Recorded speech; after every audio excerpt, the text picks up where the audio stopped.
Hello guys, Bud here with Dependable Lawn Care. I just finished up the next phase in my spreader sprayer build, which was getting the sprayer mounted on. This is a big sprayer. It's 25 gallon, which, you know, if you fill it up to 25 gallon, it actually starts to spill out around the top, around some of the hoses. So realistically, I usually run it at about 24 gallons topped off, but I messed around with that, trying to figure out how to side mount it. I even thought about doing a front mount, and I just decided that the best place for it is back here. So when I'm spraying the product, I'm not driving through it. The only downside to having it back here, I guess two things. One is that it's very light in the front end, light enough that, you know, going up a very steep hill, it's going to try to pop a wheelie on me with a full tank. You know, 24 gallons of water, that's about 200 pounds plus the weight of the frame and all of that. So I'll show you how I've got it mounted on there and all of that. But so it's light in the front end, and also getting on and off, you basically only have one option. Since it's a stand-on mower, basically you have to get on like this.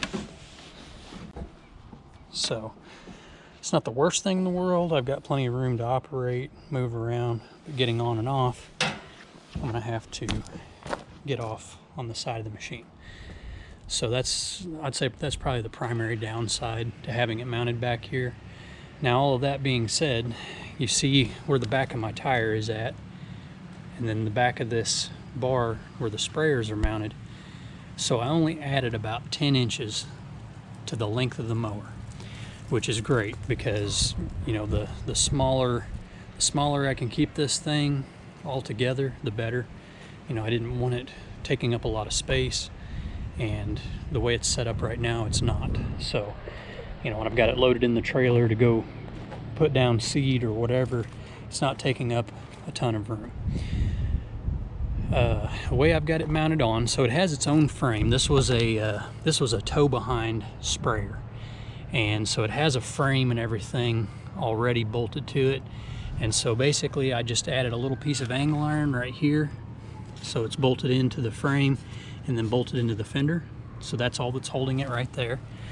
And then on both sides I have a piece of angle running from this point where it's bolted down to these two existing bolts on the mower, and I just utilized those, so I didn't have to change anything there. I just pulled those bolts out, ran them through that bracket, and that's how I've got it mounted up. So very simple, very basic. It's full of water right now, and as I said, I think it's actually 25 gallons would be 200 pounds roughly. Water's about 8.5 pounds per gallon. So you know, if I had it completely full plus the framework, you know, you're probably looking at about 220, 230, somewhere in that neighborhood. Of course, you start spraying and that weight goes down pretty quick.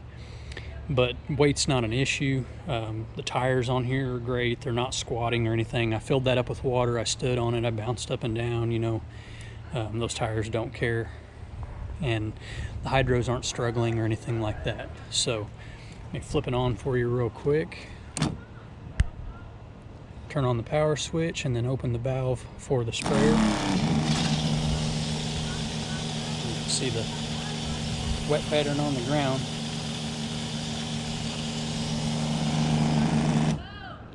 So that's going to work out really nice. You know, your product's going to be spraying out here behind your unit.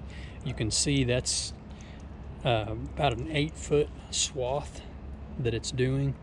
I could move it down a little bit and you know, shorten up that swath if I want to, but that's going to be great, being able to cover that much space in one pass. So anyway, that's my sprayer mount up that I came up with.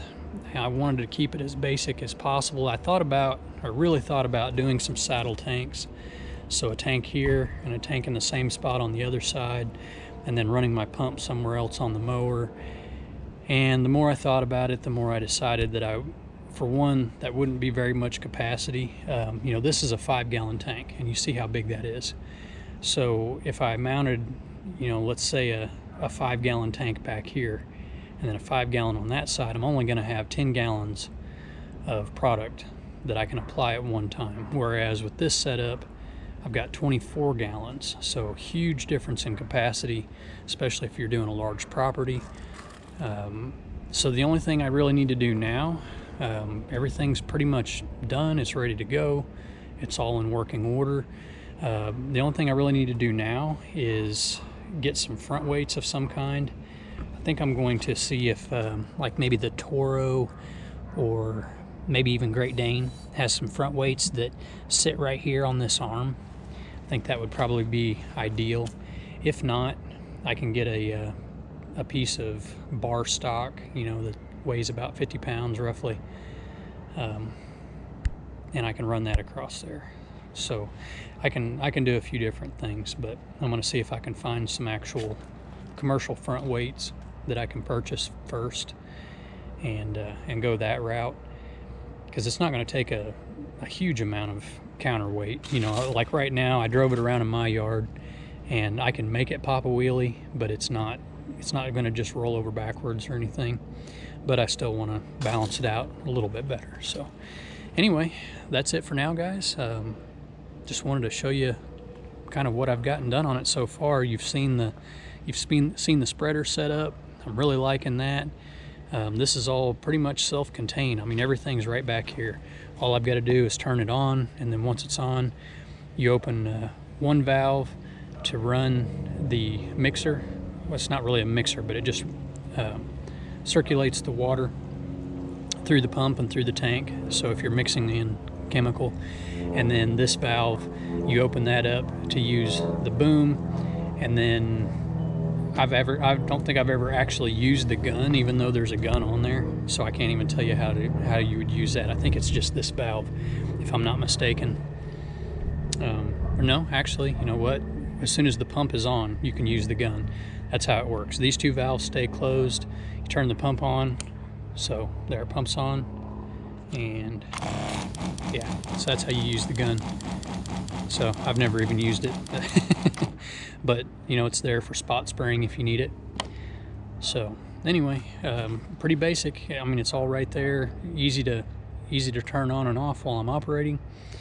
My parking brake still works great. Got plenty of clearance right there. This wouldn't be ideal for everyone, and of course this whole build wouldn't be ideal for everyone, but for me this is perfect. I'm going to be able to do so much with this little setup.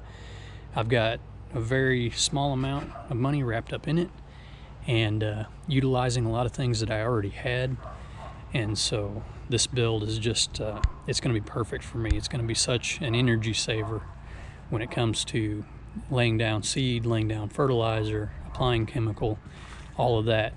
I mean, you guys know what one of these rigs goes for. If you go to buy a spray rig, the base amount starting out is like $5,000. A good used one even is, in my area at least, what I've seen, $3,000-$4,000, and that's just a spreader. That's not even a sprayer. The price goes up significantly if you're talking about a sprayer as well. So for less than $2,000, I've got a spreader sprayer rig that's paid for and ready to go. So ready to make me some money for what's left of this season, and then of course coming up in 2021. So as always, guys, thank you very much for watching. Get out there and make some money, and we'll catch you on the next one.